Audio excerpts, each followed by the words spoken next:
Please subscribe to my channel RKS Studies and also press the bell icon to get the notification instantly whenever I upload a new video on my YouTube channel. Hello and welcome to my channel RKS Studies. Friends, पिछले lecture में हमने पढ़ लिया cash book and financial audit के बारे में। आज का जो लेक्चर रहेगा ना वो रहेगा banking reconciliation statement. Bank reconciliation statement ये क्या होती है, इसके बारे में हम डिटेल में पढ़ेंगे आज। ओके, लेकिन सबसे पहले बैंक तो समझ आता है, स्टेटमेंट भी पता है, लेकिन रिकॉन्सिलेशन क्या होता है देखो मैं बताना चाहूंगा। रिकॉन्सिलेशन एक प्रोसेस होता है जिसमें हम ये इंश्योर करते हैं कि जो बैलेंस है वो मैच कर रहा है eight the end of accounting period.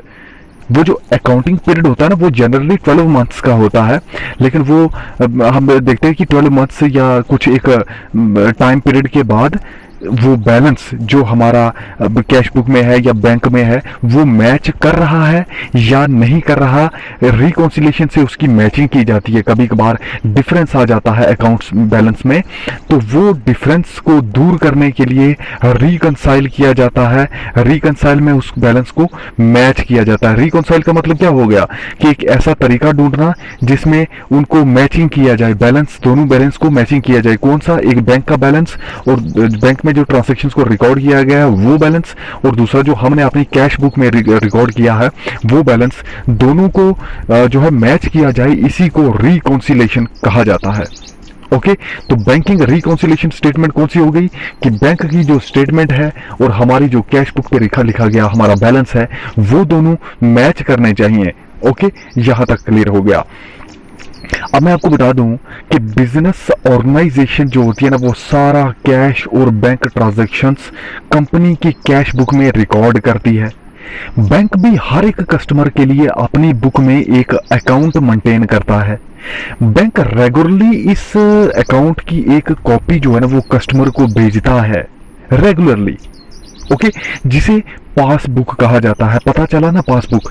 Bank एक अकाउंट जो है किसी अकाउंट की कॉपी जो है वो कस्टमर को भेजता है, उसी कॉपी को पासबुक कहा जाता है या फिर बैंक स्टेटमेंट भी कहते हैं। ओके, यहां तक भी पता चल गया। ये आमतौर पर ऑर्गेनाइजेशन या जो बिजनेस हम चला रहे हैं उसके बैंक ट्रांजैक्शंस को जो कि बैंक में रिकॉर्ड की होती है ना उसे टैली करता है या फिर उसे हम ये कैसे मैच करता है कैश बुक के साथ। अगर पासबुक के बैलेंस और कैश बुक के बैलेंस में डिफरेंस आ जाए तो मतलब हुआ कोई एरर है। अब बिजनेस कॉज फॉर डिफरेंस जो होता है ना उसको फाइंड आउट करेगा, उसे आइडेंटिफाई करेगा, है ना। तो आइडेंटिफाई करेगा काज को, तभी जाके उसकी मैचिंग कर पाएगा। वो कैश बुक और पासबुक के बैलेंस में मैचिंग तभी होगी। बैंक की स्टेटमेंट और अपनी कैश बुक जो हमने प्रिपेयर की है उसमें ट्रांजैक्शंस जो हमने रिकॉर्ड की हैं उसके बैलेंस को मैच तभी कर पाएगा जब कॉज फॉर डिफरेंस पता चलेगा। यहां तक भी पता चल गया। उसे क्या किया जाता है ऐसा करने के लिए? रिकंसाइल किया जाता है, जैसा मैंने पहले भी बताया। ओके, रिकंसाइल का अगर डिक्शनरी मीनिंग देखें तो वो होता है दो आइडियाज को एक उनके साथ डील करने के लिए एक तरीका खोजना। ठीक है, to find a way of dealing with two ideas. तो हम सिंपली कहेंगे कि मैचिंग करना, है ना। पासबुक और कैश बुक के बैलेंस को मैच करना मतलब रिकंसाइल करना। यहां तक भी क्लियर हो गया। देखो, इसे रिकंसाइल करने के लिए एक स्टेटमेंट प्रिपेयर की जाती है। किसको रिकंसाइल करने के लिए, किसको मैच करने के लिए? कैश बुक और पासबुक के बैलेंस को मैच करने के लिए एक स्टेटमेंट तैयार की जाती है, स्टेटमेंट प्रिपेयर की जाती है।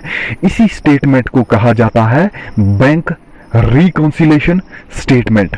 पता चला बैंक रिकंसिलेशन स्टेटमेंट क्या होती है? ओके, अब इस बैंक रिकंसिलेशन स्टेटमेंट का पर्पस क्या होता है? थोड़ा थोड़ा तो पता चलता है कि मैचिंग रहे, डिफरेंस ना आए, लेकिन फिर भी हम पढ़ते हैं कि इसका पर्पस क्या होता है। देखो, बैंक स्टेटमेंट को कंपनी की जो बुक होती है ना उसके बैलेंस के साथ at the end of every month match करना, ये है पर्पस किसका? रिकॉन्सिलेशन स्टेटमेंट का। बैंक की जो reconciliation statement, banking reconciliation statement, उसका पर्पस है बैंक स्टेटमेंट को कंपनी की बुक के बैलेंस के साथ at the end of every month, हर महीने के लास्ट में मैच करना। ओके, टाइम टू टाइम इसे प्रिपेयर किया जाता है ताकि देखा जाए कि बैंक के रिलेटेड जितनी ट्रांजैक्शंस हैं उनको बिजनेसमैन अपनी कैश बुक के बैंक कॉलम में जो प्रॉपरली रिकॉर्ड उसने किया है या नहीं किया हुआ है ना। तो इस तरह इसे प्रिपेयर किया जाता है। अब जो बैंक बैलेंस है ना, जो कि कैश बुक दिखा रही है और बैंक स्टेटमेंट, इनको रिकंसाइल करने के लिए ये स्टेटमेंट बनाई जाती है। कौन सी? Reconciliation statement. ये इसका पर्पस है। ये रिकॉर्डिंग में अगर कोई एरर हो ना तो उसे भी डिटेक्ट करने में हमारी हेल्प करती है भाई। बिल्कुल पता चल जाता है जब डिफरेंस हुआ तो पता चल जाएगा कि एरर है, किस वजह से एरर है वो भी पता चल जाएगा इसी स्टेटमेंट से, बैंक रिकॉन्सिलेशन स्टेटमेंट से। ओके, देखो किसी पर्टिकुलर टाइम में करेक्ट बैंक बैलेंस कितना है ये पता लगाने में भी हमारी यही मदद करती है, यही हेल्प करती है बैंक रिकॉन्सिलेशन स्टेटमेंट। ओके, अब इस डिफरेंस जो आ जाता है, मैंने बात की ना कई बार मैचिंग नहीं होती, मिसमैच हो जाता है बैंक बैलेंस जो होता है पासबुक और या फिर बैंक स्टेटमेंट या पासबुक जो भी कहो, और हमारी कैश बुक के बैलेंस के साथ जो मिसमैचिंग हो जाती है ना, उसमें डिफरेंस आने पर होती है, ये तो हमें पता है। लेकिन उस डिफरेंस का कारण क्या होता है, क्या वजह होती है, क्या काज है डिफरेंस का, ओके, इसके बारे में हम पढ़ लेते हैं थोड़ा सा। देखो मैं सबसे पहले आपको बता दूं कुछ डिफरेंसेस मैं इसके आपको बताऊंगा कि क्या होता है। अब बैंक रिलेटेड जितनी भी ट्रांजैक्शंस होती है ना, उनको दोनों बुक्स में रिकॉर्ड किया जाता है। दोनों बुक्स, कौन कौन सी बुक्स होती हैं वो?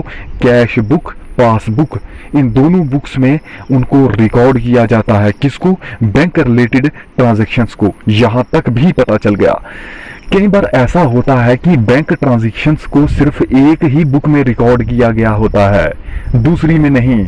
इसी से क्या हो जाता है? डिफरेंस आ जाता है।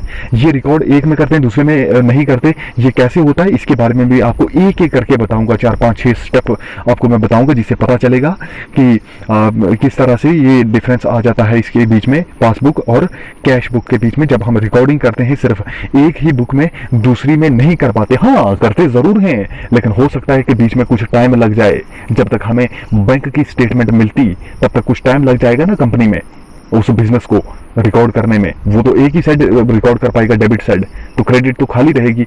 अब वहां पर जब स्टेटमेंट आएगी तो तब भरेंगे, बीच में डिफरेंस रहेगा। इससे भी डिफरेंस रहता है, ये तो मैं बाद में बताऊंगा। लेकिन फिलहाल के लिए हम देखते हैं कि इसका सबसे पहले देखो, चेक इशू हो, जो check related issue, check issue हो गए बिजनेस की तरफ से, पर अभी तक पेमेंट की प्रेजेंट नहीं किया गया। प्रेजेंट जो है ना उसको अभी प्रेजेंट नहीं किया गया। किसको?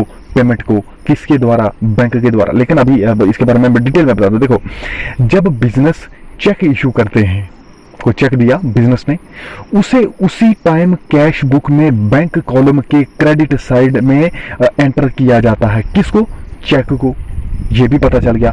कई बार जो चेक लेता है वो बैंक को ही दे देता है सीधा पेमेंट के लिए किसी और डेट पे। मतलब हमने कैश आज, वो चेक, सॉरी कैश नहीं है, वो चेक आज दिया और हो सकता है कि पेमेंट वो बाद में करे, है ना।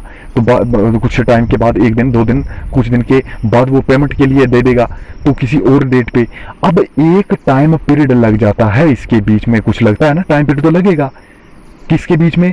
इशू ऑफ चेक और बैंक पेमेंट में, इसमें टाइम लग जाएगा। इससे क्या होगा? कैश बुक, पासबुक दोनों में डिफरेंस आ जाएगा। क्यों? क्योंकि एक टाइम पीरियड लग रहा है ना। जितना टाइम पीरियड लगा, उस टाइम पीरियड जब तक हमें स्टेटमेंट वापस नहीं मिल जाती उस चेक जो हमने दिया, तब तक डिफरेंस रहेगा कैश बुक, पासबुक में। तो डिफरेंस रहा, मिसमैचिंग हुई, ठीक है ना, पता चल गया। तो मिसमैचिंग होगी, ठीक करने के लिए हमारे पास रिकॉन्सिलेशन स्टेटमेंट है ना, वो रिकॉन्सिलेशन स्टेटमेंट से सही किया जाता है। वही हमारा टॉपिक है। देखो, अब दूसरी बात है कि चेक जो होता है ना, वो डिपॉजिट कर दिए गए बैंक में, बट अभी तक कलेक्ट नहीं किए गए। ठीक है जी, इस हेडिंग को हम थोड़ा डिटेल में जानते हैं। देखो, जब बैंक में चेक्स जो होते हैं वो डिपॉजिट किए जाते हैं, तो उन्हें ऑर्गेनाइजेशन या बिजनेस या फर्म जो भी आप कह लो, वो एंटर कर देती है कैश बुक के बैंक कॉलम में, बट कहां पर? Debit side. इससे ये पर कैश बुक जो होता है ना, एज पर कैश बुक देखा जाए तो बैंक बैलेंस जो होता है वो इंक्रीज हो जाता है। ये याद रखना, बैंक बैलेंस इंक्रीज हो गया, कैश बुक में दूसरी साइड खाली है, क्रेडिट साइड खाली है, डेबिट साइड में हमने भर दिया। ओके, बिल्कुल। तो देखो, इससे बैलेंस इंक्रीज हो जाता है। कौन सा? कैश बुक में बैंक बैलेंस इंक्रीज हो जाता है। इससे भी डिफरेंस आ जाएगा ना, इससे भी डिफरेंस आएगा। तो ये कैश बुक पासबुक दोनों के बैलेंस में एक डिफरेंस आ जाता है, मिसमैचिंग हो जाती है। हेल्प करने के लिए कोई है, वो है बैंक रिकॉन्सिलेशन स्टेटमेंट से उसको मैच किया जाएगा। ओके, डिफरेंस के काजिज पढ़ रहे हैं हम, याद रखिए। देखो, अब नेक्स्ट, अमाउंट को डायरेक्टली बैंक में डिपॉजिट करवाना। कई बार ऐसा भी हो सकता है, बिल्कुल कभी कभार ऐसा होता है कि कस्टमर्स फर्म या बिजनेस या ऑर्गेनाइजेशन कुछ भी कह लीजिए, इसके बैंक अकाउंट में डायरेक्टली मनी डिपॉजिट करवा देते हैं। अब बिजनेस या ऑर्गेनाइजेशन को तभी पता चलेगा ना जब उनको बैंक स्टेटमेंट मिलेगी। इससे भी क्या होगा कि कैश बुक और पासबुक में मिसमैच होगा, मतलब कैश बुक बैलेंस लेस होगा पासबुक बैलेंस से। ठीक है जी, जब तक स्टेटमेंट नहीं मिलेगी वो जगह खाली होगी, तो इसलिए उसमें डिफरेंस आ जाएगा। ये भी पता चल गया कि जब अमाउंट को डायरेक्टली बैंक में डिपॉजिट करवाया जाए कस्टमर के द्वारा, तो फर्म में, बिजनेस में, ऑर्गेनाइजेशन में क्या आ जाता है, उसकी बुक में और बैंक स्टेटमेंट में डिफरेंस आ जाता है। ये पता होना चाहिए। ओके, अब नेक्स्ट में एक और बात बताता हूं आपको, बैंक चार्जेस, इसकी वजह से भी डिफरेंस आता है। कैसे आता है, चलिए उसके बारे में हम बात कर लेते हैं। देखो, अब बैंक फीस या कमीशन हम कह सकते हैं, उसकी फॉर्म में चार्ज करता है टाइम टू टाइम, बिना फर्म या बिजनेस या ऑर्गेनाइजेशन के स्टेटमेंट दिए हुए। उनको क्या कहा मैंने कि बैंक क्या करता है, चार्ज कर लेता है इन द फॉर्म ऑफ, देखो फीस की फॉर्म में या फिर कमीशन ले लेता है ना, उसकी फॉर्म में वो चार्ज करता है टाइम टू टाइम। लेकिन बिजनेस को अभी मतलब नहीं बताता, फर्म को स्टेटमेंट नहीं देता अभी। तो अब ऑर्गेनाइजेशन तभी रिकॉर्ड करेगी जब उसे स्टेटमेंट मिलेगी, है ना। तो इससे भी कैश बुक और पासबुक में डिफरेंस आ जाता है, तो मिसमैचिंग हो गई। बिल्कुल, ये भी एक कारण था, ये भी एक काज था डिफरेंस का। अब मैं आपको एक और बताना चाहूंगा, डायरेक्ट रिसिप्ट्स।